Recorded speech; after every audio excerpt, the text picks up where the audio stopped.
마음을 정돈하시고 묵상하심으로 주일 예배를 시작하도록 하겠습니다.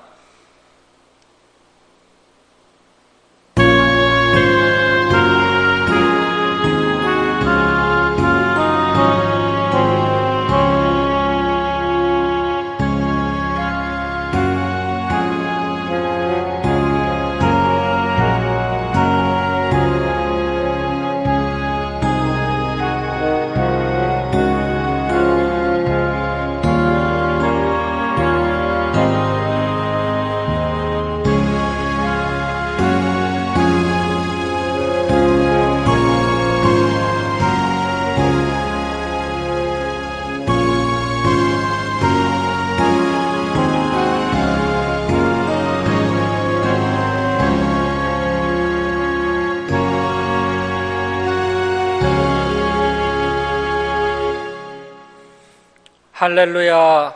여호와의 종들아 찬양하라. 여호와의 이름을 찬양하라. 이제부터 영원까지 여호와의 이름을 찬송할지로다. 해 돋는 데에서부터 해 지는 데까지 여호와의 이름이 찬양을 받으시리로다. 여호와는 모든 나라보다 높으시며 그의 영광은 하늘보다 높으시도다. 하나님은 영이시니 예배하는 자가 영과 진리로 예배할지니라. 아멘.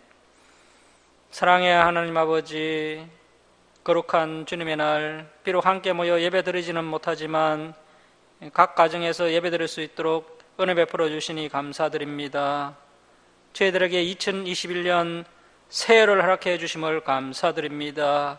이 시간 저희들이 창조주 하나님께 찬송과 경배와 감사를 올려드리오니 저희들의 예배를 기뻐받아 주옵소서.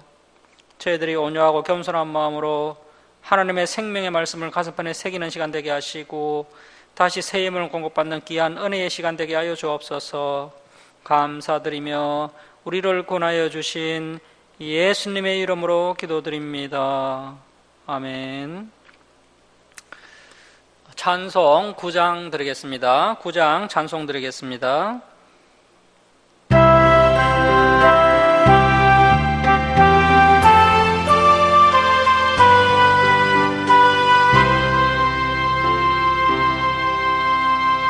하늘에 가득 찬 영광의 하나님, 온 땅에 충만한 존귀하신 하나님, 생명과 빛으로 지혜와 권능으로 언제나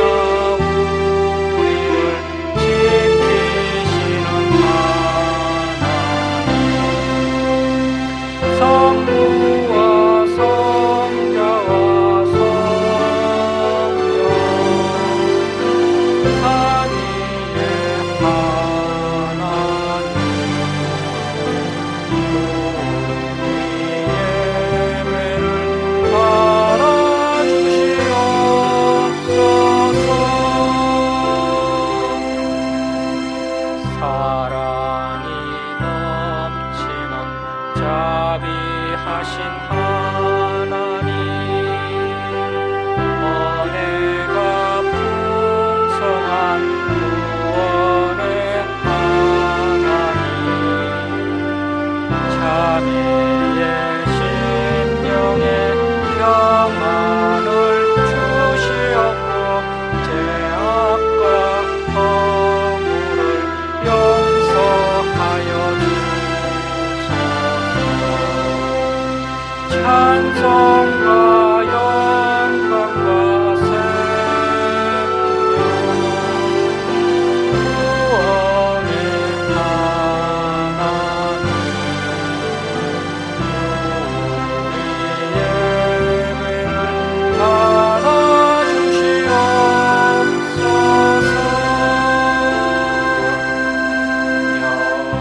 연약한 심령을 굳게 세워주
성시교독 25번 시편 47편입니다. 성시교독 25번 시편 47편입니다.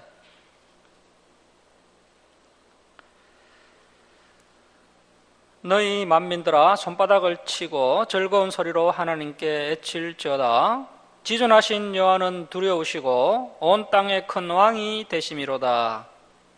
여호와께서 만민을 우리에게, 나라들을 우리 발 아래에 복종하게 하시며 우리를 위하여 기업을 택하시나니 곧 사랑하신 야곱의 영화로다. 하나님께서 즐거운 함성 중에 올라가시며 여호와께서 나팔 소리 중에 올라가시도다. 찬송하라, 하나님을 찬송하라. 찬송하라, 우리 왕을 찬송하라. 하나님은 온 땅의 왕이심이라 지혜의 시로 찬송할지어다. 하나님은 뭇백성을 다스리시며 하나님이 그의 거룩한 보좌에 앉으셨도다. 문나라의 고관들이 모이며 아브라함의 하나님의 백성이 되도다. 세상의 모든 방편은 하나님의 것이며 그는 높임을 받으시리로다. 아멘. 사도신경으로 신앙 고백드리겠습니다. 나는 전능하신 아버지 하나님 천지의 창조주를 믿습니다. 나는 그의 유일하신 아들 우리 주 예수 그리스도를 믿습니다. 그는 성령으로 잉태되어 동정녀 마리아에게 나시고 본디오 빌라도에게 고난을 받아 십자가에 못 박혀 죽으시고 장사된 지 사흘 만에 죽은 자 가운데서 다시 살아나셨으며 하늘에 오르시어 전능하신 아버지 하나님 우편에 앉아 계시다가 거기로부터 살아있는 자와 죽은 자를 심판하러 오십니다. 나는 성령을 믿으며 거룩한 공교회와 성도의 교제와 죄를 용서받는 것과 몸의 부활과 영생을 믿습니다. 아멘. 성경 말씀은 출애굽기 3장 1절에서 5절입니다. 출애굽기 3장 1절에서 5절을 보시겠습니다. 출애굽기 3장 1절에서 5절 우리 합독하겠습니다. 모세가 그의 장인 미디안 제사장 이드로의 양떼를 치더니 그 떼를 강야 서쪽으로 인도하여 하나님의 산 호렙에 이르매 여호와의 사자가 떨기나무 가운데로부터 나오는 불꽃 안에서 그에게 나타나시니라. 그가 보니 떨기나무에 불이 붙었으나 그 떨기나무가 사라지지 아니하는지라. 이에 모세가 이르되 내가 돌이켜 가서 이 큰 광경을 보리라. 떨기나무가 어찌하여 타지 아니하는고 하니 그때에 여호와께서 그가 보려고 돌이켜 오는 것을 보신지라. 하나님이 떨기나무 가운데서 그를 불러 이르시되 모세야 모세야 하시매 그가 이르되 내가 여기 있나이다. 하나님이 이르시되 이리로 가까이 오지 말라. 내가 선 곳은 거룩한 땅이니 내 발에서 신을 벗어라. 아멘. 기도하겠습니다.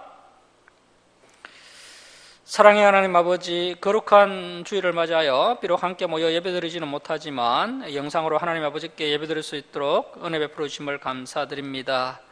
저희들에게 2021년 새날을 허락해 주심을 감사드립니다. 저희들이 2021년도에 하나님의 말씀에 순종하며 더욱 낮아지고 겸손하게 준비되어서 하나님께 귀하게 쓰임받는 믿음의 일꾼들이 되도록 은혜 베풀어 주옵소서.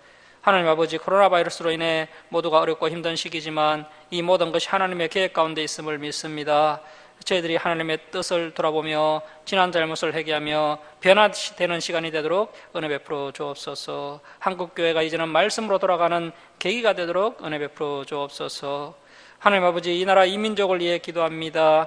이정자들이 하나님의 뜻에 순종하게 하시고 이 나라를 하나님의 뜻에 따라 바르게 이끌어갈 수 있도록 그들을 붙들어 주옵소서. 하나님 아버지, 열방에서 선교하는 주님의 종들을 위해 기도합니다. 하나님의 능력의 손으로 선교사들을 붙들어 주시고 어려운 고난 가운데 승리하게 하시고 그들을 통해 많은 영혼들이 주님께로 돌아오도록 인도하여 주옵소서. 하나님 아버지, 김천주 사랑교회가 하나님의 뜻에 온전히 순종하여서 2021년도에는 진리의 터로 더욱더 굳건하게 세워지도록 은혜 베풀어 주옵소서. 이 시간 저희들이 하나님의 말씀을 통해 하나님의 뜻을 깨닫게 하시고 하나님의 말씀을 붙잡고 끝까지 진리의 길로 달려가는 성도들 다 되게 하여 주옵소서. 감사드리며 우리를 구원하여 주신 예수님의 이름으로 기도드립니다. 아멘. 323장 찬송 드립니다. 323장 찬송 드리겠습니다.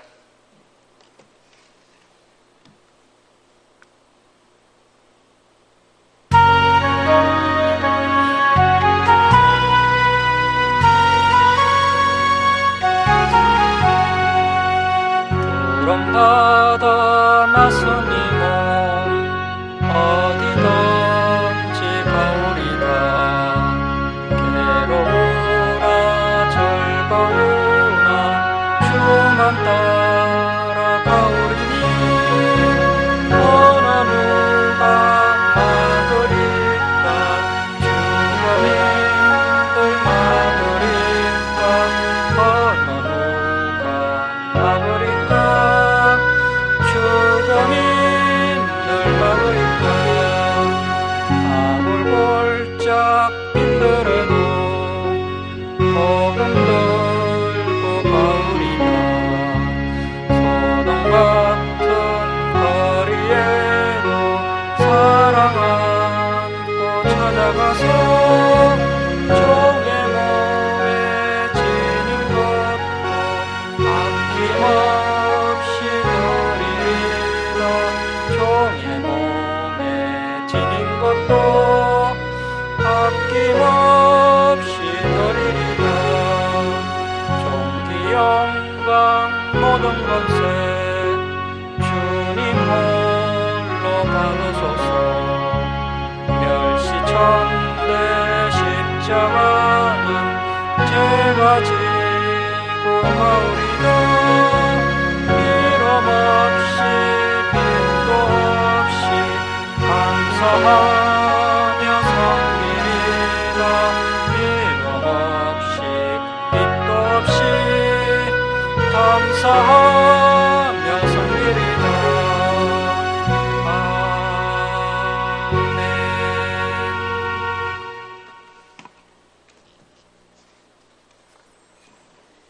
할렐루야. 새해 복 많이 받으시기 바랍니다. 하나님의 사람 준비라는 제목으로 하나님 말씀 증거하겠습니다.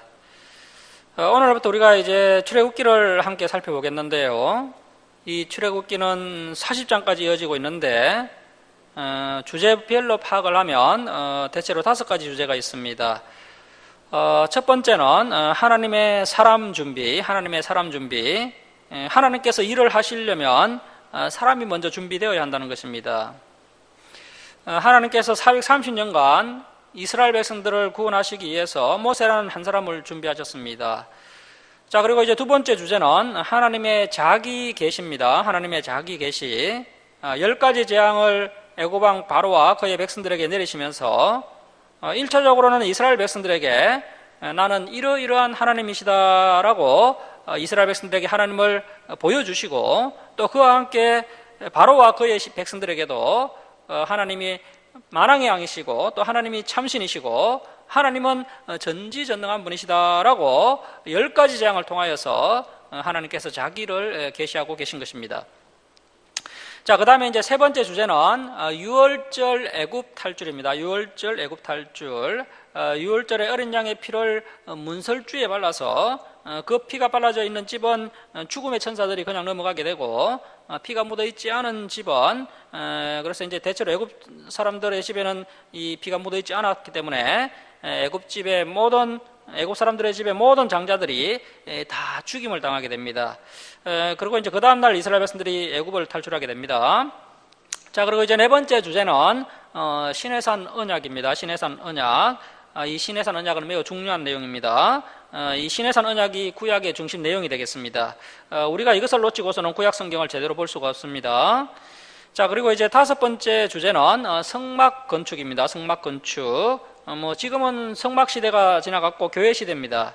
예수 그리스도로 말미암아 성막이 교회로 업그레이드 되었기 때문에 우리가 성막에 대한 지나친 관심은 오히려 좋지 않은 것 같습니다. 하지만 우리가 이 성막 부분도 이 출애굽기를 살펴볼 때 한 번쯤 또 자세히 이제 살펴볼 필요가 있습니다. 자, 먼저 첫 번째 주제, 하나님의 사람 준비에 대해서 우리가 살펴보도록 하겠습니다. 이 내용은 아주 중요합니다. 우리 하나님께서 아무리 일을 하고 싶으셔도 하나님의 그 부르심에 응답하는 사람이 없으면 하나님의 일이 진행이 되지 않는다는 것입니다. 우리 하나님께서 일하시는 방법은 대개 세 가지가 있는데요. 첫째는 하나님께서 직접 일하시는 경우가 있습니다. 이런 경우에는 아무런 문제가 없습니다. 왜냐하면 우리 하나님은 전지전능하시고 또 무소부재하시고 또 신실하시고 또 정의로우신 분이시기 때문에 하나님께서는 완벽하게 일을 진행해 나가십니다. 두 번째, 하나님은 천사를 통해 일을 하십니다. 천사를 통해 일을 하실 때 은수 마귀가 도중에 맞거나 해방을 해서 속도가 좀 늦추어지는 일이 있긴 하지만 이 천사들도 역시 신실하게 자신의 역할을 잘 감당해냅니다. 자, 그리고 이제 세 번째는 하나님께서 사람을 통해서 일을 하십니다. 성도들에게 성경을 가르치는 일은 사람이 해야 할 일입니다. 성경을 가르치는 일은 천사가 대신할 수가 없습니다. 그래서 사람과 하나님 사이에 중간다리 역할을 해줄 사람이 필요한데 문제는 그런 사람들이 잘 준비가 되지 않는다는 사실입니다. 그런 사람들이 준비되는 것이 너무나도 어렵습니다. 그래서 이 모세와 같은 한 사람이 준비되는 일이 얼마나 중요한지 우리가 이제 출애굽기 1장, 2장, 3장을 통해서 잘 배우고 또 명심해야 될 것입니다. 이제 창세기가 끝이 나고 이제 출애굽기가 시작되고 있는데요. 사실 이 창세기와 출애굽기 사이에는 많은 시간 간격이 있습니다. 창세기와 출애굽기 사이에는 매우 많은 시간을 건너뛰고 있는데 얼마나 시간 간격이 있는지 한번 계산을 해보도록 하겠습니다. 요셉이 39살 때 야곱의 가족들이 애굽 땅 그 고센 땅으로 이주를 했었죠. 그리고 이제 창세기 끝에 보시면 요셉이 110세에 죽게 됩니다. 그러면 창세기가 끝날 때 이스라엘 백성들이 애굽에서 생활한 기간이 71년입니다. 71년. 그 110 빼기 39 하면 71년이 되는 겁니다. 야곱의 가족들이 애굽에서 71년 정도 살았을 때 이 창세기가 끝이 나게 됩니다. 그래서 이제 애굽에서 생활한 지 71년 정도 되었을 때 이제 창세기가 끝나게 되고요. 자, 그렇다면 이제 이스라엘 백성들이 애굽에서 몇 년 동안 살았습니까? 이제 430년간 애굽에서 살았죠. 자, 그러면 모세가 몇 살 때 이스라엘 백성들이 출애굽을 하게 됩니까? 모세가 80살 때 출애굽을 합니다. 자, 그렇다면 출애굽기 1장의 시점은 이제 이스라엘 백성들이 애굽에서 생활한 지 몇 년이 되는 겁니까? 430년 빼기 80년을 하면 350년이 됩니다. 모세가 출애굽기 2장에서 이제 출생을 하기 때문에 430년 빼기 80년 하면 이 출애굽기 1장이 시작될 때 시점은 이제 이스라엘 백성들이 애굽에서 생활한 지 350년이 되는 시점입니다. 이스라엘 백성들이 애굽에 들어와서 출애굽기 1장이 시작될 때까지 살았던 기간은 350년입니다. 자, 그렇다면 창세기 50장 마지막 절과 출애굽기 1장에는 얼마의 공백이 있는 겁니까? 창세기가 끝날 때 이미 71년 애굽에서 살았으니까 350년 빼기 71년 하면 279년입니다. 279년. 정확하게 창세기 50장 26절과 출애굽기 1장 1절 사이에는 무려 279년의 시간 간격이 있는 겁니다. 창세기 마지막 절에서 출애굽기 1장 1절 사이에 279년의 시간차가 있습니다. 그래서 이 성경은 중요하지 않은 내용들은 이렇게 가감하게 생략을 하고 있다는 겁니다. 성경은 중요한 내용 위주로 이야기가 전개가 되고 있습니다. 창세기 마지막 시점과 출애굽기 1장 사이에는 279년이라는 시간 간격이 있는데 이렇게 이제 279년이라는 긴 세월이 흐른 후에 이 출애굽기가 시작되고 있으니까 그동안 애굽에도 많은 변화가 일어나게 됩니다. 자, 이제 우리 출애굽기 1장 6절 말씀부터 보시겠습니다. 출애굽기 1장 6절 말씀 보십시오. 요셉과 그의 모든 형제와 그 시대의 사람은 다 죽었고 이제 세월이 흐르면서 요셉과 또 11형제와 또 그 시대의 사람들이 다 죽게 됩니다. 자, 출애굽기 1장 7절 말씀 보십시오. 이스라엘 자손은 생육하고 불어나 번성하고 매우 강하여 온 땅에 가득하게 되었더라. 아브라함과 이삭과 야곱에게 약속하셨던 자손에 대한 하나님의 약속이 구체적으로 성취되어 가는 것을 확인할 수 있습니다. 드디어 아브라함에게 약속하셨던 그 자손에 대한 하나님의 약속이 500여 년 만에 이렇게 성취되어 가고 있는 겁니다. 자, 그리고 하나님께서 아브라함에게 자손에 대한 약속 외에 또 땅에 대한 약속도 해 주셨는데요. 땅에 대한 하나님의 약속은 이때로부터 또 127년이 더 흘러서 그 여호수아서 10장 이후에 구체적으로 실현되어 가는 것을 볼 수 있습니다. 자, 이처럼 하나님의 약속과 하나님의 말씀과 또 하나님의 계획은 우리 인간이 생각하는 것보다 훨씬 더 길고 또 언대하다는 사실을 우리가 놓치지 말아야 됩니다. 우리는 늘 우리의 그 짧은 인생을 통해서 하나님의 그 약속과 또 말씀과 계획을 해석하려고 하는 실수를 하는데요. 우리가 하나님의 말씀을 붙잡고 우리의 짧은 인생을 살아갈 때 우리 하나님의 계획은 우리의 생각보다 훨씬 더 길고 언대하다는 이 사실을 우리가 잘 명심해야 됩니다. 그래서 비록 지금은 앞이 보이지 않는다 할지라도 우리가 인내하면서 하루하루를 이 하나님의 말씀대로 살아가면 언제가 때가 되면 하나님의 말씀대로 다 성취가 된다는 것입니다. 자, 이제 출애굽기 1장 8절 말씀 보시겠습니다. 출애굽기 1장 8절입니다. 요셉을 알지 못하는 새양이 일어나 애굽을 다스리더니. 자, 이 요셉을 알지 못하는 새양은 성경 강좌 때도 말씀을 들었듯이 이것은 완전히 새로운 왕조가 이 애굽에 들어서게 된 것을 말합니다. 애굽은 본래 함족 계통의 사람들이죠. 자, 그런데 요셉이 왕이 되었을 때는 이제 셈족 계통인 그 히크소스 왕조가 이 애굽을 다스렸습니다. 그래서 이제 같은 그 셈족 계통인 요셉이 애굽의 총리가 될 수 있었던 것입니다. 그런데 이제 다시 본래의 함족 계통의 애굽 사람이 이 히크소스 왕조를 물리치고 애굽을 되찾은 겁니다. 그래서 이제 새 왕이 이제 투토모스 1세가 아닌가 이렇게 역사학자들이 추측을 하고 있는데요. 이 새로운 왕은 당연히 요셉이 그 7년 대흉년 가운데 애굽을 구원시킨 인물이라는 사실을 알 수가 없었던 것이죠. 자, 9절 말씀 보십시오. 그가 그 백성에게 이르되 이 백성 이스라엘 자손이 우리보다 많고 강하도다. 자, 우리가 그들에게 대하여 지혜롭게 하자. 두렵건대 그들이 더 많게 되면 전쟁이 일어날 때에 우리 대적과 합하여 우리와 싸우고 이 땅에서 나갈까 하노라 하고 충분히 가능성이 있는 이야기입니다. 많은 성도님들이 이스라엘 백성들은 이제 430년 동안 노예 생활을 했다라고 생각을 하는데요. 뭐 그렇지는 않고 마지막에 한 80년 정도 노예 생활을 했던 것으로 보입니다. 모세가 태어난 시점에 이제 새로운 왕이 일어나서 그 왕이 이제 산파들에게 아들이 태어나면 다 죽여라 이렇게 명령했는데 뭐 산파들이 협조를 안 했죠. 그러니까 이제 아예 노골적으로 아기들을 그냥 나일강에 던져버려라 이렇게 명령했습니다. 그래서 이제 그때 이스라엘 백성들이 실현과 고난이 본격적으로 시작된 겁니다. 그래서 한 80년 정도 이스라엘 백성들이 애굽에서 이제 어려운 고난을 겪게 됩니다. 80년 세월은 결코 짧은 세월이 아닙니다. 우리나라는 이제 36년간 일제 핍박을 받았을 때 그들 그렇게 이제 고통스러워했는데 이스라엘 백성들은 무려 80년이나 고난을 당했습니다. 자, 그리고 이제 사실 뭐 200만 명 정도의 이스라엘 백성이 애굽보다 많고 강하다 하는 것은 좀 가장된 표현이고요. 하지만 이 애굽인들이 볼 때 상당히 부담이 되는 것은 사실입니다.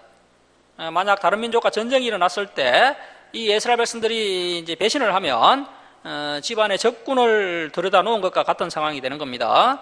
그래서 애굽은 이스라엘 백성들의 부흥을 싫어하게 되었고 이스라엘 백성들을 학대하기에 이르렀습니다. 자, 11절 말씀 보십시오. 감독들을 그들 위에 세우고 그들에게 무거운 짐을 지어 괴롭게 하여 그들에게 바로를 위하여 국고성 비동과 람셋을 건축하게 하니라. 자, 여기에다가 이스라엘 백성들이 노예화되다라고 적어 놓으십시오. 이스라엘 백성들이 노예화되다. 자, 이스라엘 백성들이 본래는 노예가 아니었죠.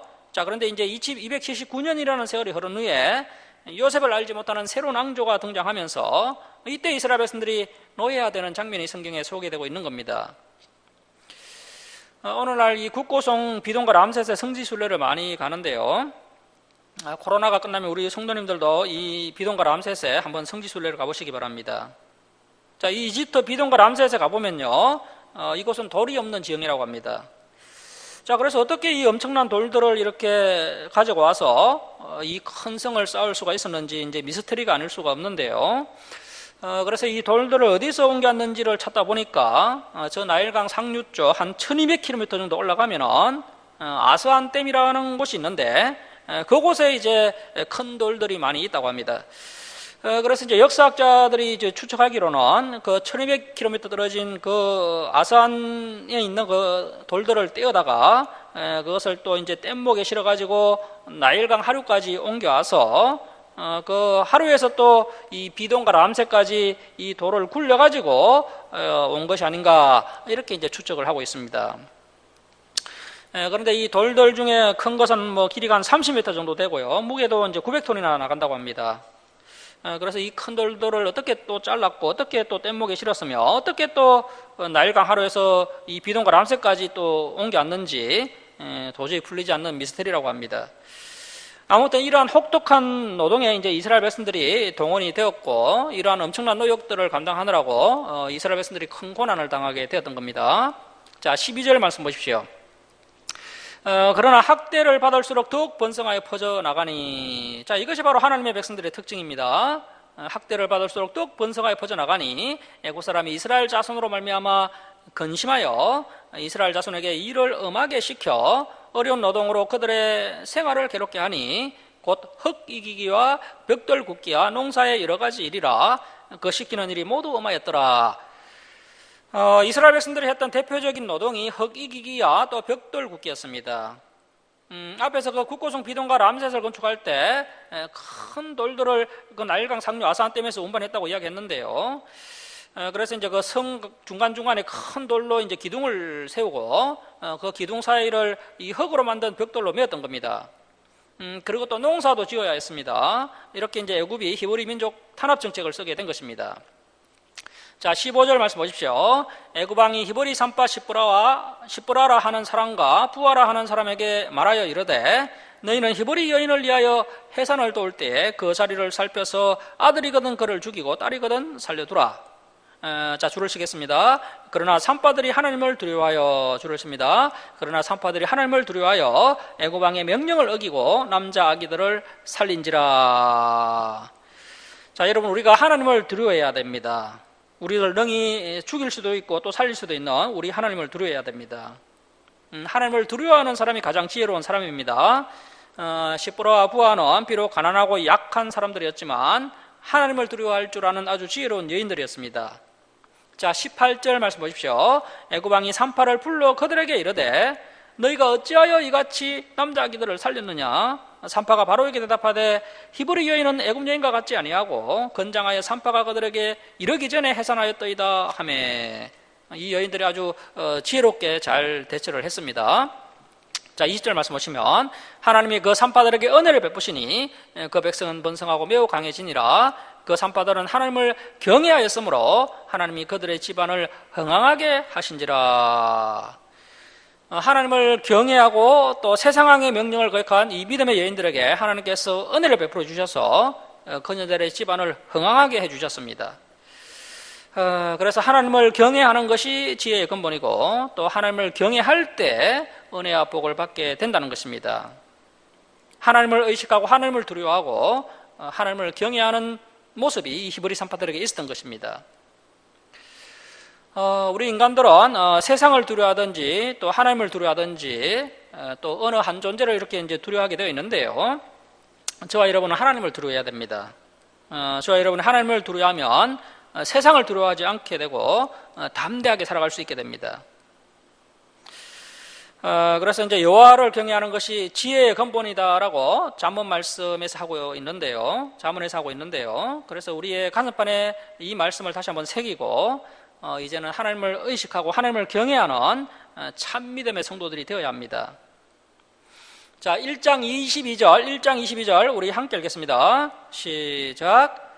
그러므로 바로가 그의 모든 백성에게 명령하여 이르되 아들이 태어나거든 너희는 그를 나일강에 던지고 딸이거든 살려두라 하였더라. 처음에는 바로가 은밀하게 산파들에게 히브리 남자 아기들을 죽이라고 명령을 했는데 이 산파들이 하나님을 경외하는 바람에 바로의 계획이 실패했습니다. 자, 그러자 이제 이 바로가 아주 노골적으로 남자 아기가 태어나면 나일강에 던져라 이렇게 명령을 한 것입니다. 자, 이렇게 이스라엘이 애굽에서 생활한 지 이제 350년 정도 지난 시점에 그야말로 절체절명의 위기를 맞이하게 되고, 자, 무엇보다도 하나님께서 아브라함과 이삭과 야곱에게 약속하셨던 그 자손에 대한 약속, 하늘의 별처럼 또 바닷가의 모래처럼 이스라엘 백성들을 많게 해주겠다고 약속하셨던 그 하나님의 약속의 말씀이 멀어지는 것처럼 보이게 됩니다. 자, 이제 출애굽기 2장으로 갑니다. 앞에서도 말씀했듯이 이제 하나님께서 쓰실 만한 사람이 준비되지 않으면 하나님께서 사역을 진행하시는데 상당히 애로사항이 있는데요. 자, 그래서 하나님과 뜻이 통하는 사람, 또 하나님과 마음이 통하는 사람, 이러한 사람들이 어릴 적부터 잘 준비되어 있어야 하나님께서 하나님의 일을 하게 되고 놀라운 역사가 진행될 수 있다는 것입니다. 그래서 우리 여성들이 감당해야 될 사명이 아주 중요한데요. 오늘날 우리 여성들이 뭐 직장생활 하랴 또 자녀들을 양육하랴 많이 바쁩니다. 하지만 하나님께서 이 여성들에게 주신 가장 중요한 사명은 이 자녀들을 하나님께서 쓰실 만한 사람으로 잘 양육하는 것이 우리 여성들의 가장 중요한 사명이 되겠습니다. 그래서 우리가 이 일에 에너지를 집중해야 됩니다. 한 사람이 하나님의 일꾼으로 준비되는 것이 굉장히 중요합니다. 자, 이 모세는 어떻게 준비되고 있습니까? 한 남자, 한 여자가 사랑을 하고 결혼을 해서 가정을 꾸리면서 하나님께서 쓰실 만한 사람이 준비되었던 것입니다. 레이지파 아모람이라는 남자와 역시 레이지파 요게벳이라는 여자가 결혼을 하고 가정을 꾸리게 된 것인데요. 그리고 이제 출애굽기 2장 2절 이하를 보시면요, 이 여자가 임신하여 아들을 낳게 됩니다. 자, 이렇게 이제 하나님의 사람이 준비가 되고 있습니다. 2절 이하의 내용은 우리가 잘 아는 내용인데요. 이제 아기가 3개월이 지나게 되고 이제 울음소리가 너무 커져서 더 이상 숨겨서 키울 수가 없는 형편이 되자 이제 아기를 갈대 상자에 넣어서 나일강과 갈대 사이에 두었더니 다행히도 애굽의 공주가 이제 그 아기를 발견하게 됩니다. 이것이 바로 하나님의 섭리죠. 하나님의 생각과 하나님의 길은 뭐 사람의 길과 사람의 생각을 넘어서는 굉장히 놀라운 것입니다. 인간이 해석을 못할 정도로 아주 하나님의 섭리는 굉장히 놀랍습니다. 자, 아무튼 하나님의 섭리 가운데 바로의 딸 하세습도 공주가 이 갈대 상자를 발견하게 되고 그 안에 있는 아기를 불쌍히 여겨서 자신의 양자로 삼게 됩니다. 자, 이때 이 아기의 누나 미리암의 제치로 아기의 친엄마 요게벳이 이 아기의 유모가 되게 됩니다. 자, 그리고 애굽의 공주가 이 아기의 이름을 물에서 건져내었다라고 해서 모세라고 이름을 짓게 됩니다. 자, 이렇게 모세가 이제 40세까지 양자처럼 앙궁에서 학문과 교양 교육을 잘 받으면서 하나님의 일꾼으로 잘 준비되게 됩니다. 자, 여러분, 오늘날 목사가 되는 과정을 보면요, 군소교단 같은 경우에는 짧게는 6개월에서 1년 만에 목사가 되는 경우도 있습니다. 그래서 많은 사람들이 이제 상당히 우려하고 있는데요. 이렇게 이제 신학을 제대로 배우지 않으므로 성경을 잘 모르는 목회자들이 많이 배출되고 있고 그것이 우리 한국교회를 더욱 어렵게 만들고 있습니다. 그래서 신학의 정규 코스를 제대로 밟아서 목회자가 되는 것이 아주 중요합니다. 학부 과정 4년, 또 대학은 3년, 또 전도사, 강도사 과정을 거쳐서 목사가 되는 것이 바람직합니다. 자, 우리가 이 본문을 통해 확인할 수 있는 것처럼 이 모세는 40세까지 애굽의 앙궁에서 학문과 교양 교육을 잘 받으면서 자라났습니다. 이것이 밑거름이 되어서 이제 하나님의 사람으로 준비가 되었다라는 것을 우리가 명심해야 됩니다. 그래서 이제 우리가 학교에서 배우는 일반적인 학문들 그러한 과정을 아주 신실하게 잘 또 감당해야 됩니다. 아무튼 모세가 이제 40세까지 학문과 교양 교육을 잘 받으면서 이렇게 잘 준비가 되게 됩니다. 자, 2장 11절 말씀 보십시오. 이제 모세가 40세가 된 시점인데요. 자, 2장 11절입니다.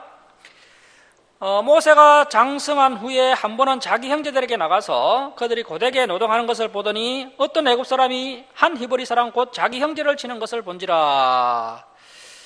아마도 이 모세가 어릴 적에 어머니 요게벳 품에서 자라났기 때문에 히브리식 교육을 철저하게 잘 받았을 겁니다. 그래서 자기 민족이 어떠한 민족이고 또 자기 민족의 하나님이 어떤 분이신지 또 자기 민족의 하나님이 이 이스라엘 민족을 어떻게 이끌어 가실 것인지를 이 어머니 요게벳에게서 잘 교육을 받았던 것이죠. 자, 이렇게 한 여성의 그 보이지 않는 희생으로 위대한 하나님의 종이 이렇게 준비가 되고 있다는 것입니다. 자, 12절 말씀 보십시오. 좌우를 살펴 사람이 없음을 보고 그 애굽 사람을 쳐 죽여 모래 속에 감추니라. 모세가 자기 동족이 그 비동과 람셋에 끌려가서 애굽 사람들에게 이렇게 이제 천대와 멸시를 받으면서 고통받는 현장을 보자 이 모세가 순간적으로 화가 치밀어서 이 애굽 사람을 쳐 죽이고 그 시체를 모래 속에 파묻어 버립니다. 하지만 다음날 모세가 애굽 사람을 죽인 사실이 탄로나게 되고요. 애굽 왕 바로가 이 모세를 죽이려고 하자 모세가 급히 미디안 강야로 도망을 치게 됩니다.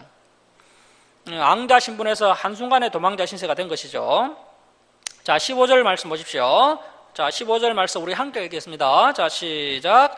바로가 이 일을 듣고 모세를 죽이고자 하여 찾는지라 모세가 바로의 낯을 피하여 미디안 땅에 머물며 하루는 우물 곁에 앉았더라. 자, 모세가 미디안 땅으로 도망을 치게 되고 이 미디안 땅에서 모세가 이제 40년을 보내게 됩니다. 이 미디안도 아브라함의 후손입니다. 그 창세기 25장에서 아브라함의 아내 사라가 죽고 나서 아브라함이 거두라라는 후처를 맞아 들이는데요. 그 거두라가 낳은 넷째 아들이 바로 이 미디안이었습니다. 거두라가 낳은 넷째 아들이 미디안인데 모세가 바로 그 미디안의 후손 르우엘의 딸 시브라와 결혼을 하게 됩니다. 자, 16절 말씀 보십시오. 미디안 제사장에게 7딸이 있었더니 그들이 와서 물을 길어 구이에 채우고 그들의 아버지의 양떼에게 먹이려 하는데 목자들이 와서 그들을 쫓는지라 모세가 일어나 그들을 도와 그 양떼에게 먹이니라. 아마도 힘이 없는 여자들이기 때문에 다른 목자들이 이제 양에게 물을 먹이지 못하도록 이 르우엘의 딸들을 쫓아버린 겁니다. 하지만 이 모세가 얼마나 참 어렵습니까? 40세에 불의를 참지 못하고 애굽 사람을 쳐 죽일 정도로 혈기가 앙상하다 보니까 이번에도 참지 못하고 이 모세가 나서서 이제 그녀들을 도와서 양떼에게 물을 먹입니다. 자, 18절 보십시오. 그들의 아버지 르우엘에게 이럴 때에 아버지가 이르되 너희가 오늘은 어찌하여 이같이 속히 돌아오느냐. 자, 이 미디안 제사장 르우엘은 이름이 2개였는데요. 여기에는 르우엘로 나오고 뒤에는 또 이도로라고 나옵니다. 이도로. 이 르우엘은 이름인 것 같고 뒤에 나오는 이도로는 이 제사장직 명칭이 아닌가 이렇게 추정이 됩니다. 자, 이 7딸들은 양떼를 치고 다닐 때 여자였기 때문에 많은 서름을 당했던 것 같습니다. 하지만 모세 때문에 양떼들에게 이제 가장 먼저 물을 먹이고 신속하게 집으로 돌아오니까 아버지가 어떻게 이렇게 빨리 돌아왔느냐고 묻습니다. 자, 19절 말씀 보십시오. 그들이 이르되 한 애굽 사람이 우리를 목자들의 손에서 건져내고 우리를 위하여 물을 길어 양떼에게 먹였나이다. 아버지가 딸들에게 이르되 그 사람이 어디에 있느냐? 너희가 어찌하여 그 사람을 버려두고 왔느냐? 그를 청하여 음식을 대접하라 하였더라. 모세가 사실 타고난 성품이 착하기도 하지만 현재 자기 코가 석자죠. 그래서 이 여인들을 도와주면 혹시 식사라도 한 끼 얻어먹지 않을까 하는 마음이 있었던 것입니다. 그런데 이렇게 실컷 도와주고 나니까 이 여인들이 고맙다는 말도 안 하고 집으로 돌아가 버렸습니다. 그런데 다행히도 이 딸들의 아버지 르우엘이 이 모세를 챙긴 겁니다. 자, 21절 말씀 보십시오. 모세가 그와 동거하기를 기뻐하며 그가 그의 딸 시브라를 모세에게 주었더니 그가 아들을 낳으며 모세가 그의 이름을 게르솜이라 하여 이르되 내가 타국에서 나그네가 되었음이라 하였더라. 모세에게 이 미디안 광야 생활이 참 외롭고도 힘들었던 것 같습니다. 앙궁에서 편하게 생활하다가 미디안 광야에서 하루아침에 목동으로 전락되었기 때문에 이 목동 생활에 적응을 하느라 상당히 힘이 들었을 겁니다. 자, 그래서 이제 모세가 아들을 낳자 이름을 나그네가 되었다라는 뜻을 가진 게르솜이라고 짓게 됩니다. 자, 23절 말씀 보십시오. 여러 해 후에 애굽 왕은 죽었고 이스라엘 자손은 고된 노동으로 말미암아 탄식하며 부르짖으니 그 고된 노동으로 말미암아 부르짖는 소리가 하나님께 상달된지라. 비동과 람셋에서 이스라엘 백성들에게 강제 노역을 시켰던 그 애굽 왕 투토모스 1세가 죽었지만 그 후손이 또 앙위를 물려받아서 여전히 이스라엘 백성들에게 고된 노동을 시켰기 때문에 이스라엘 백성들이 너무나도 고통스러워서 하나님께 부르짖어 기도하게 됩니다.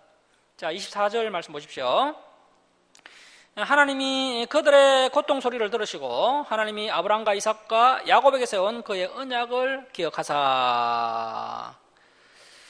우리 하나님께서는 약속하신 것을 결코 잊어버리시지 않으시는 분입니다. 우리는 사람이다 보니까 약속한 것을 간혹 잃어버릴 때가 있습니다. 하지만 우리 하나님께서는 자신이 말씀하시고 자신이 약속하신 것은 결코 잊어버리지 않으시고 그 말씀대로 반드시 행하시는 신실하신 하나님이십니다. 자, 그래서 저와 여러분은 하나님의 말씀을 굳게 붙들어야 합니다. 우리가 이 하나님의 말씀을 알고 있으면 이 마지막 때가 어떻게 진행될 것인지를 알 수가 있습니다. 그래서 이제 마지막 때가 되면은 반드시 말씀대로 예수님께서 재림하시게 될 것이고 또 천년왕국이 도래하고 또 새하늘과 새 땅이 도래하게 될 것입니다. 그래서 우리가 이 하나님의 말씀을 굳게 붙잡으면 반드시 승리하게 됩니다. 자, 25절 말씀 우리 함께 읽겠습니다. 자, 시작. 하나님이 이스라엘 자손을 돌보셨고 하나님이 그들을 기억하셨더라.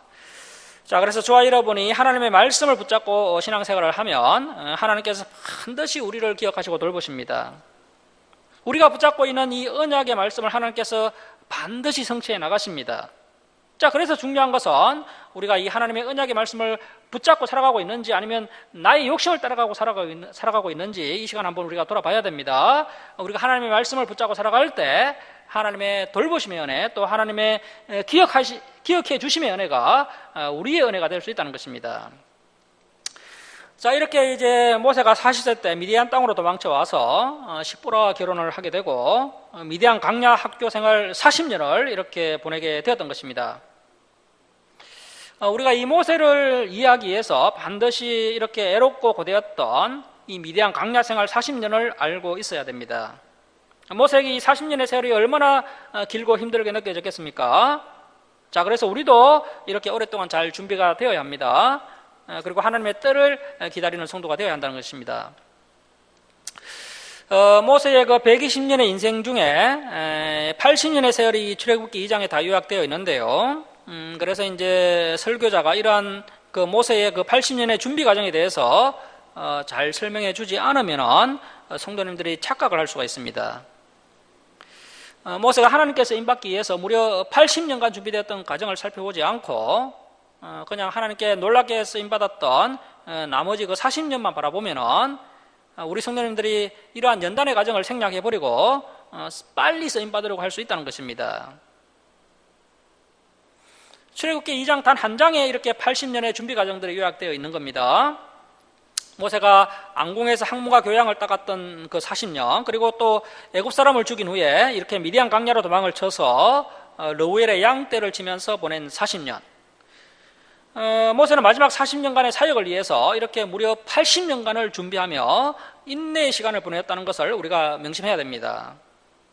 자, 그래서 저와 여러분이 하나님께 귀하게 쓰임받으려면 반드시 이러한 준비 과정이 있어야 함을 잊지 말아야 됩니다. 이러한 연단의 과정들을 우리가 잘 인내하면서 잘 준비해 나가야 한다는 것입니다. 자, 이렇게 하나님께서 쓰실 만한 사람이 준비되기를 간절히 하나님께서 이렇게 우리 하나님께서 쓰실 만한 사람을 이렇게 간절히 기다리고 계셨고, 모세는 그 하나님의 기대에 부응하여서 이렇게 80년 동안 조금씩 준비가 되게 되었던 겁니다. 그래서 뭐 애국 사람들이 봐도, 그리고 또 이스라엘 백성들이 봐도 정말 지도자다운 모습을 모세가 이렇게 준비하게 되었던 것입니다. 자, 이렇게 하나님과 마음이 통하고 또 뜻이 통하고 하나님께서 쓰실 만한 사람으로 이 모세가 잘 준비되었습니다. 자, 이렇게 이제 한 사람이 준비가 되자 드디어 하나님의 놀라운 출애굽의 역사가 그 준비된 한 사람 모세를 통해서 진행되게 되었던 것입니다. 그래서 저와 여러분은 하나님의 놀라운 역사에 집중을 하기보다는 하나님의 놀라운 역사가 일어나기 위해서는 먼저 하나님의 사람이 준비되어야 한다는 이 사실을 인식하고 이제 우리가 하나님의 사람 준비에 우리의 에너지를 집중해야 한다는 것입니다. 자, 이제 출애굽기 3장으로 갑니다.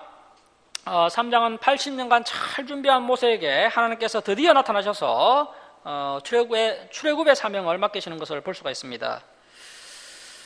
그래서 우리도 이렇게 뭐 자리를 목표로 삼으면 안 되고요. 먼저 이렇게 잘 준비가 되면 하나님께서 우리를 또 이렇게 귀한 일꾼으로 세우신다는 것입니다. 그 원리를 우리가 늘 마음에 새기고 겸손하게 잘 준비하는 저와 여러분이 되어야 할 것입니다. 자, 출애굽기 3장 1절 말씀 보십시오. 이제 모세의 나이가 80세가 되었습니다. 자, 3장 1절입니다. 모세가 그의 장인 미디안 제사장 이드로의 양떼를 치더니 그떼를 강야 서쪽으로 인도하여 하나님의 산 호렙에 이르매. 자, 모세는 미디안 땅에서 이제 양떼를 몰고 서쪽으로 계속 가다가 이 시내산까지 오게 되었습니다. 그래서 모세가 장인의 양떼를 몰고 서쪽으로 와서 이제 하나님의 산 시내산에 이르게 되었던 것인데요. 자, 2절 말씀 보십시오. 여호와의 사자가 떨기나무 가운데로부터 나오는 불꽃 안에서 그에게 나타나시니라. 그가 보니 떨기나무에 불이 붙었으나 그 떨기나무가 사라지지 아니하는지라. 자, 여기서 이 떨기나무는 그 시내 강야 전역에 퍼져 있는 그 아카시아 종류의 그 키가 작은 가시덤불을 말하는데요. 오늘날도 이제 시내산 아래 그 시내 강야에 가면은 이런 그 키가 작은 뜰기나무들, 이런 뜰기나무들을 많이 볼 수 있다고 합니다.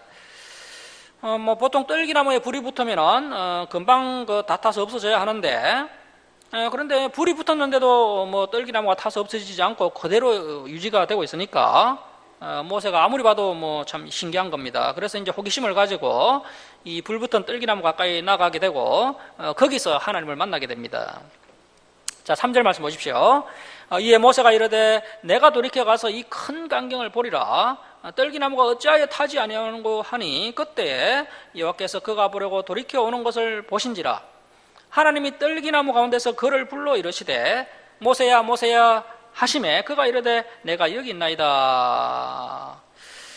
이렇게 이제 모세가 이제 잘 준비되었던 것입니다. 저와 여러분도 잘 준비하고 있다가 이제 때가 되어서 하나님께서 우리를 부르실 때 제가 여기 있습니다라고 응답하는 성도들이 되어야 합니다.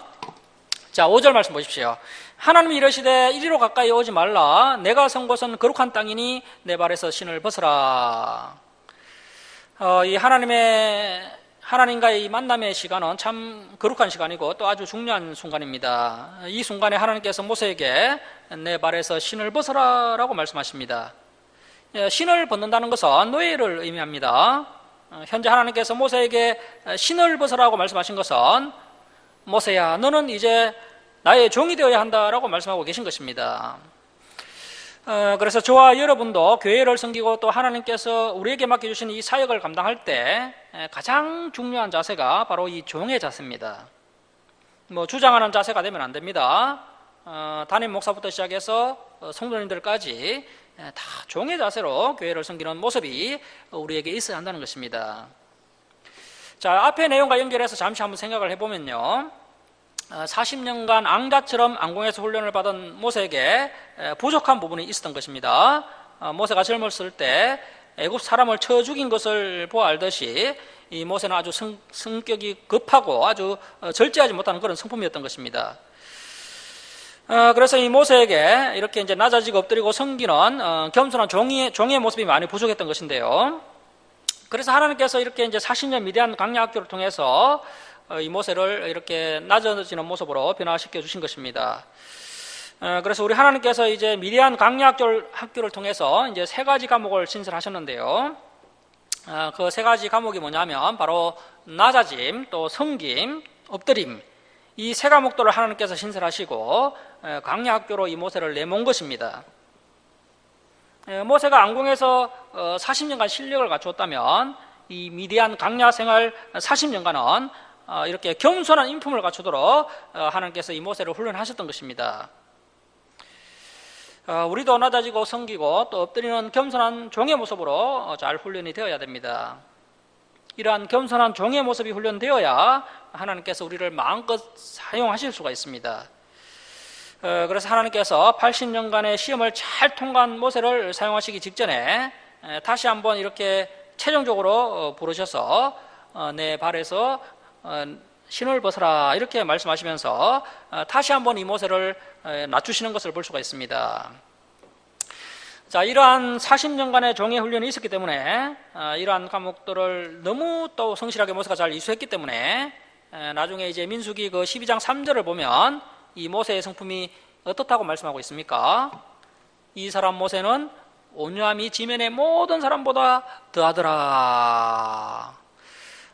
이 모세가 A+를 맞은 것이죠. 자, 이제 3장 6절 말씀 보십시오. 또 이르시되 나는 내 조상의 하나님이니 아브라함의 하나님, 이삭의 하나님, 야곱의 하나님이니라. 모세가 하나님 배웠기를 두려워하여 얼굴을 가리매 여호와께서 이르시되 내가 애굽에 있는 내 백성의 고통을 분명히 보고 그들의 감독자로 말미암아 부르짖음을 듣고 그 근심을 알고. 자, 여러분 혹시 고통 가운데 있는 분이 계십니까? 어려운 가운데 있는 분이 계십니까? 중요한 것은 그 고난 가운데 우리가 이 하나님의 말씀을 붙들고 있느냐, 그것이 중요하다는 것입니다. 우리가 하나님의 말씀을 붙들고 고난 가운데 잘 인내하고 있다면 하나님께서 우리를 반드시 기억하셔서 우리의 마음을 시원하게 해주실 날이 반드시 온다는 것입니다.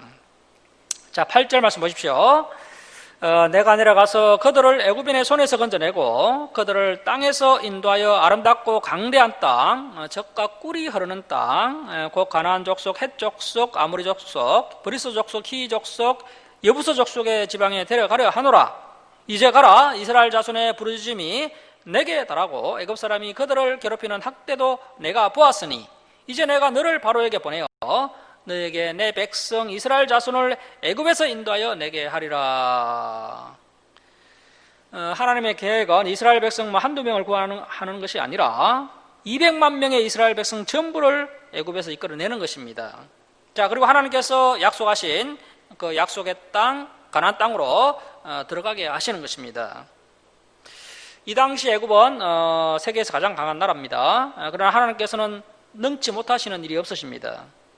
하나님은 교만한 애굽을 부수시고 또 제약 속에 물든 이 가나안 7 족속들을 이 이스라엘 백성들을 통해서 심판하실 것입니다. 자, 11절 말씀 보십시오. 모세가 하나님께 아뢰되 내가 누구에게 바로에게 가며 이스라엘 자손을 애굽에서 인도하여 내리까. 자, 그래서 내가 내까지께 무엇이 간데 그런 큰 일을 할 수 있겠습니까? 라는 모세의 반응을 볼 수가 있습니다. 이 모세가 많이 겸손해졌던 것이죠. 자, 12절 말씀 보십시오. 하나님이 이러시되, 자, 줄을 칩니다. 내가 반드시 너와 함께 있으리라. 자, 저와 여러분이 잘 준비되어 있으면 하나님께서 우리를 반드시 사용하시고 반드시 우리와 함께 하십니다. 자, 내가 반드시 너와 함께 있으리라. 내가 그 백성을 애굽에서 인도하여 낸 후에 너희가 이 산, 자, 이 산은 호렙산 또는 시내산이라고 합니다. 자, 이 산에서 하나님을 섬기리니 이것이 내가 너를 보낸 증거니라. 그래서 나중에 이스라엘 백성들이 이제 출애굽을 해서 그 시내산 자락에 이제 도착을 하게 되고요. 그 시내산 자락에서 하나님과 이제 시내산 언약을 맺게 되고 또 시내산에서 성막을 짓게 된 이유가 하나님께서 이렇게 말씀을 하셨기 때문입니다. 자, 13절 말씀 보십시오. 모세가 하나님께 아뢰되 내가 이스라엘 자손에게 가서 이르기를 너희의 조상의 하나님이 나를 너희에게 보내셨다 하면 그들이 내게 묻기를 그의 이름이 무엇이냐 하리니 내가 무엇이라고 그들에게 말하리까. 자, 14절 보십시오. 우리 14절 말씀 함께 읽겠습니다. 자, 시작. 하나님이 모세에게 이르시되 나는 스스로 있는 자이니라. 또 이르시되 너는 이스라엘 자손에게 이같이 이르기를 스스로 있는 자가 나를 너희에게 보내셨다 하라. 자, 아주 놀라운 말씀인데요. 자, 스스로 있는 자, 이 있다라는 히브리어가 하야라는 1인칭 미완료 동사를 사용하고 있습니다. 자, 이것은 과거에도 존재했었고 또 현재에도 존재하고 있으며 또 미래에도 존재한다는 뜻입니다. 다시 말해서 우리 하나님은 시작도 없고 끝도 없으시고 또 영원히 존재하시는 분이시다라는 뜻입니다. 자, 여러분, 우리가 섬기는 하나님은 영원전부터 영원까지 스스로 존재하시는 분이십니다. 우리는 누군가가 만들어서 존재하는 피조물에 불과하지만 하나님은 창조자가 되시고 지존자가 되신다라고 성경이 이렇게 말씀하고 계신 것입니다. 자, 15절 말씀 보십시오. 하나님이 또 모세에게 이르시되 너는 이스라엘 자손에게 이같이 이르기를 너희 조상의 하나님 여호와. 자, 이 여호와의 뜻이 스스로 있는 자라는 뜻입니다. 자, 이것이 여호와의 이름의 뜻입니다. 자, 여호와 곧 아브라함의 하나님, 이삭의 하나님, 야곱의 하나님께서 나를 너희에게 보내셨다 하라. 자, 줄을 치겠습니다. 이는 나의 영원한 이름이요 대대로 기억할 나의 칭호니라. 그래서 우리가 꼭 기억해야 할 이름인데요. 가장 아끼고 소중하게 기억해야 하는 하나님의 이름이 바로 이 여호와라는 이름입니다. 하나님을 나타내는 거룩한 고유 명사가 되겠습니다. 우리가 여호와라고 부르는 이 하나님의 명칭은 그 히브리어 4개의 자음으로 구성되어 있는데요. 그 요도 해, 바버 해, 이 4자음으로 이제 구성되어 있는데 이것을 이제 신학자들은 신성 사문자라고 이야기합니다.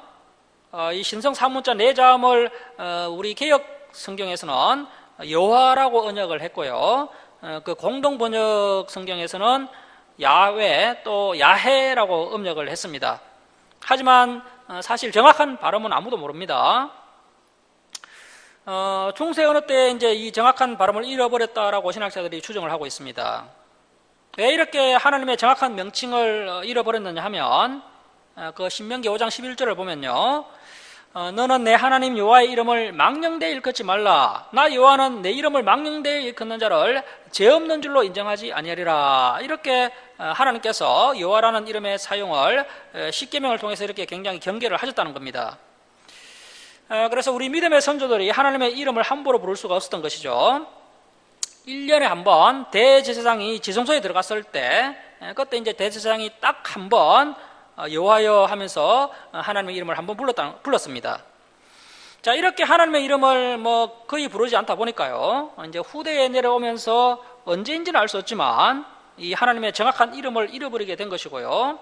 이제 후대 신학자들이 이 하나님의 이름을 이제 추정하기를 이것이 여호와가 아닌가, 혹은 또 야훼가 아닌가, 이렇게 이제 추정을 하게 되었던 겁니다. 유대인들은 이 신성 사문자가 너무 거룩하다 보니까요, 습관적으로 이 이름을 발음하지 않았다고 합니다.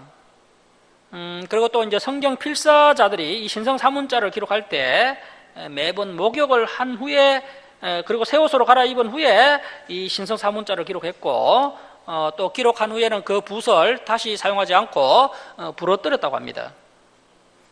감히 입으로 말하기가 항송한 그 이름에 대한 큰 경외심 때문에 이 성경을 읽는 자들이 성경에서 이 신성 사문자로 하나님의 이름이 등장하면은 그 이름을 부르지 않고 대신 아도나이라는 새로운 이름을 만들어서 불렀습니다.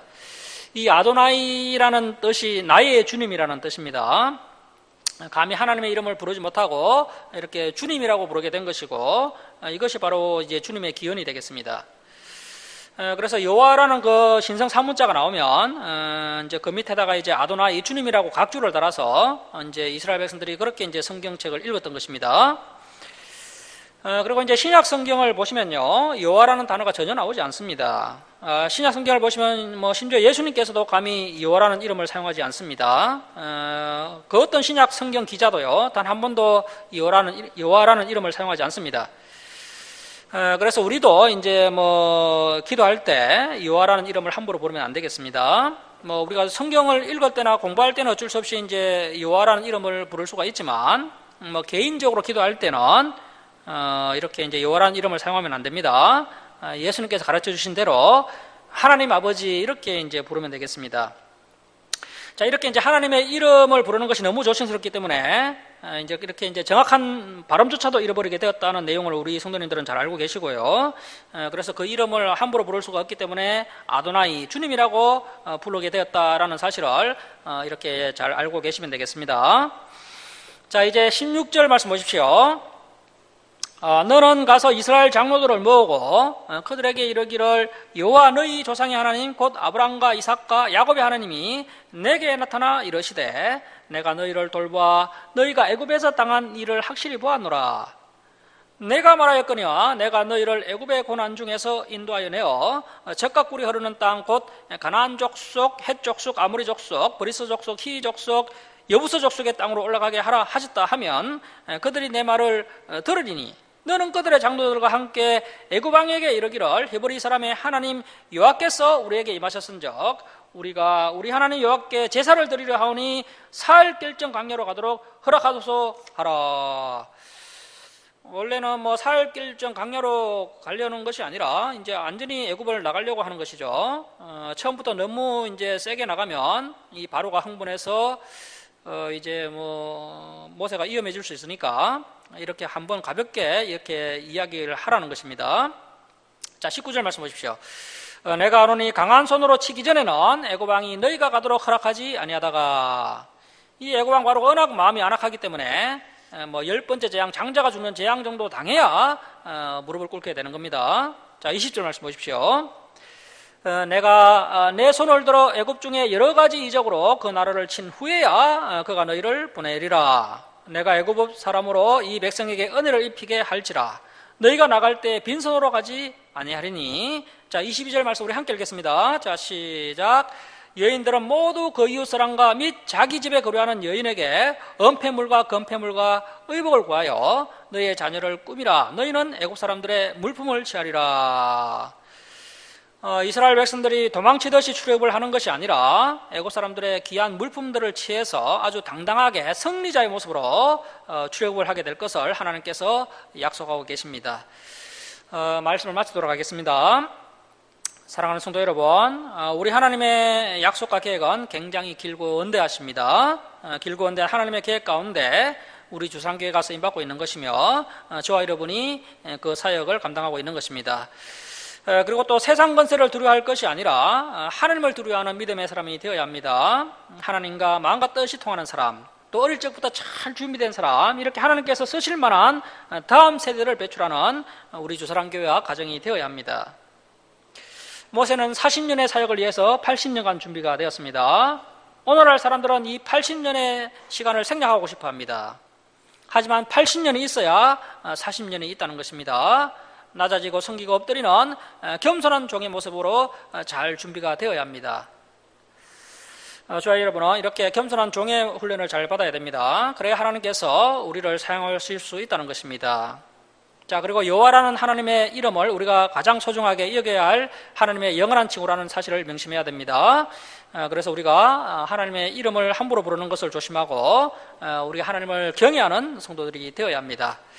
자, 이러한 말씀들을 우리 가슴판에 잘 새기시고, 그래서 이제 잘 준비가 되어서 하나님께 귀하게 쓰임받는 저와 여러분이 되시길 주님의 이름으로 축원합니다.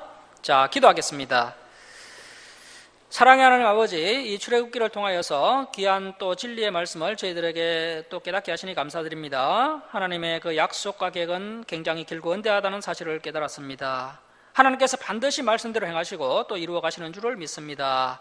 하나님의 그 언대한 계획 가운데 우리 조상교와 성도들이 쓰임받게 하심을 감사드립니다. 하나님 아버지, 저희들이 세상 권세를 두려워할 것이 아니라 하나님을 두려워하는 지혜로운 성도들이 다 되길 소원합니다. 하나님의 이름을 부르는 것을 조심하고 두려워하는 진정한 신앙인들이 되게 하여 주옵소서. 하나님 아버지, 모세가 40년의 사역을 위해서 80년간 준비되는 것을 보았습니다. 저희들이 모세처럼 겸손한 종의 훈련을 잘 받게 하시고 하나님의 손에 붙들려서 귀하게 쓰임받는 일꾼들이 다 되도록 인도하여 주옵소서. 하나님 아버지, 하나님께서 귀하게 쓰실 만한 믿음의 다음 세대들을 배출하는 우리 주사랑교회와 또 우리 성도들의 가정이 되도록 은혜 베풀어 주옵소서. 감사드리며 예수님의 이름으로 기도드립니다. 아멘. 325장 찬송 드리고 봉헌 드리겠습니다. 325장 찬송 드리겠습니다.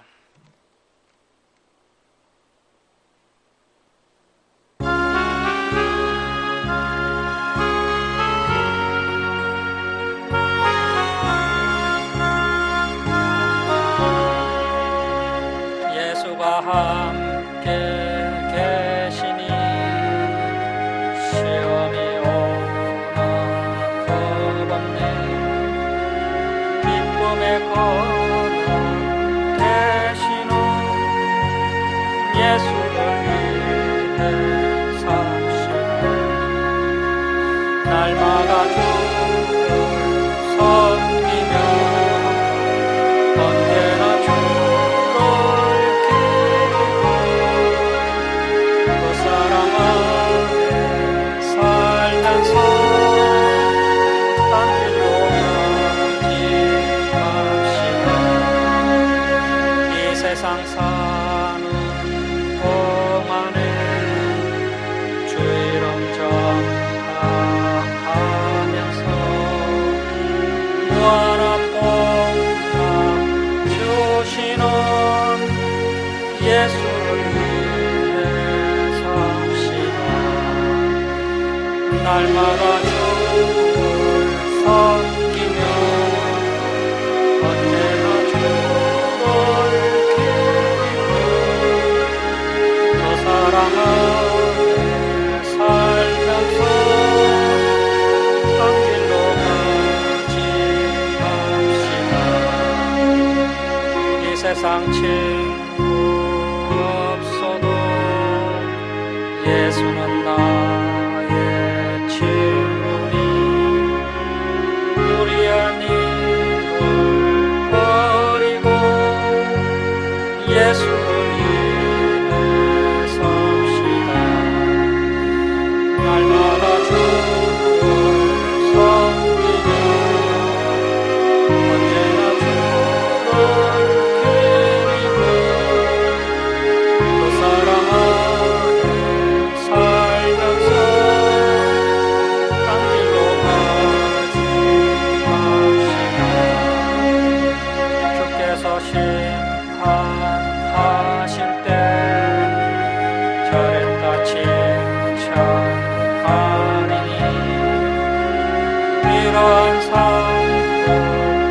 받도록 예수를 위해 삽시다. 날마다 주를 섬기며 언제나 주를 기리고 그 사랑 안에 살면서 한 길로 가지 맙시다.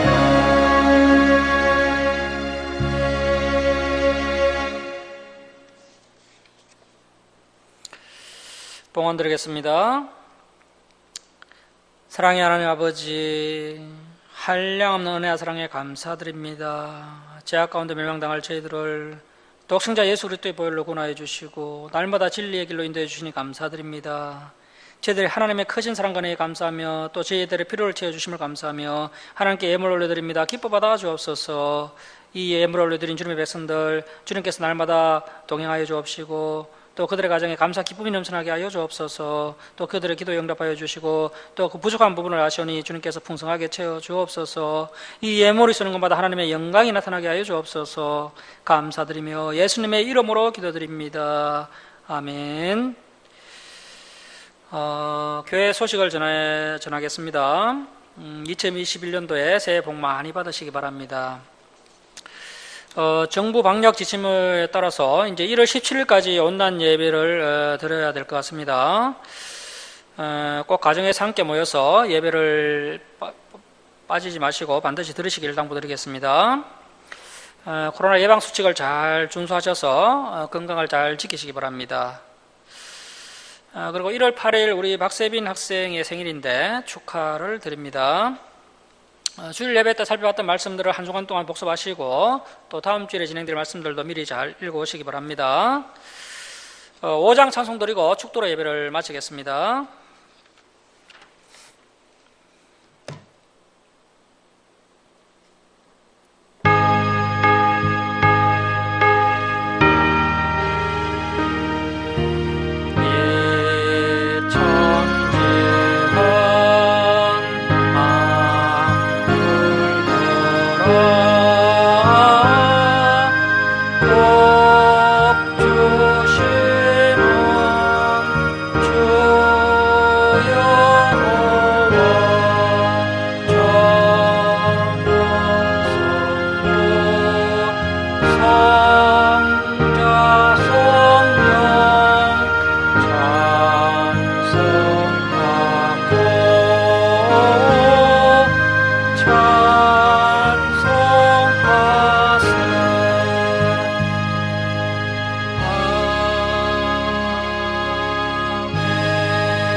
이제는 우리 주 예수 그리스도의 은혜와 하나님 아버지의 무한하신 사랑하심과 성령님의 감화감동하심과 교통하심이 겸손한 종의 모습으로 잘 훈련되어서 하나님께 귀하게 쓰임받는 사랑하는 김천 주사랑교회 성도들 머리에와 이 땅의 모든 교회에 이제로부터 영원토록 함께 있을지어다.